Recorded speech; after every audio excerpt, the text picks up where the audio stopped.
So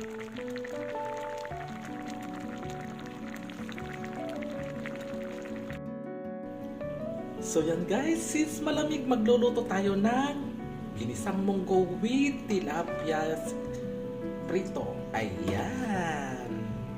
Entro, pasok!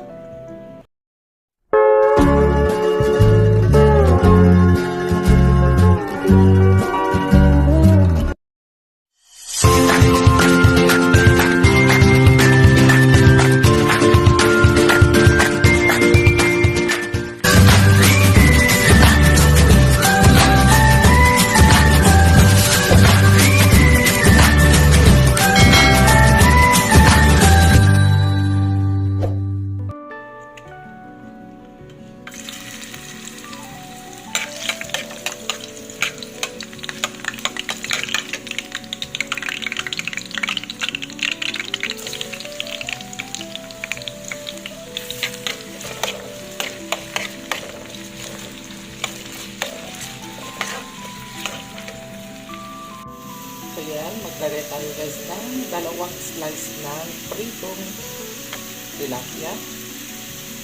Dalawa lang, okay na yun guys.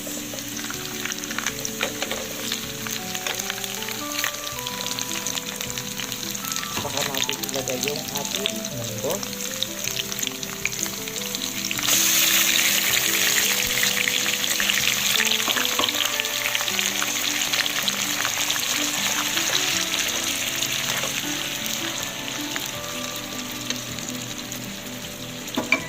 Maglagay tayo guys ng patis para masarap yung ating ginisa.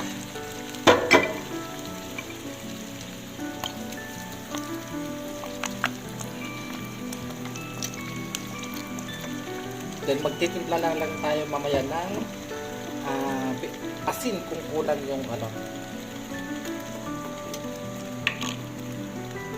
matabang. Yan, maglagay tayo guys ng petchin. Natin. Na nagpapainit ako guys ng hot water para mas madaling kumulo.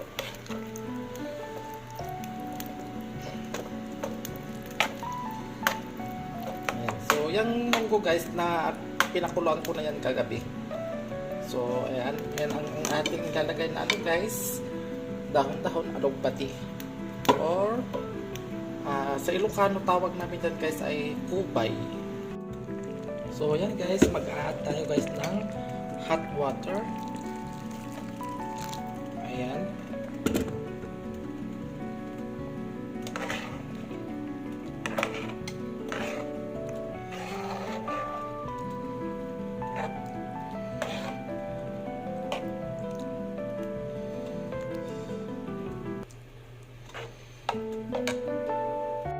So yan guys, ilagay na natin yung ating dahon-dahon.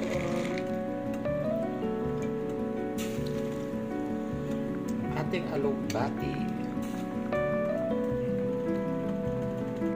Ayan, luto na yung ating munggo with pritong tilapia at saka ayan, alam niyo ba yung kulay na to? Ito ay alugbati o kubay sa Ilocano. Ayan, ito na siya guys, titikman natin yung lasa kung mag-add tayo ng salt. Hindi na guys, yan ang sarap ng lasa ng alugbati, nalalasaan mo talaga yung lasa niya. Sarap, kain na tayo guys. Ito na ang ating ginisang alugbati with pritong tilapia and alugbati.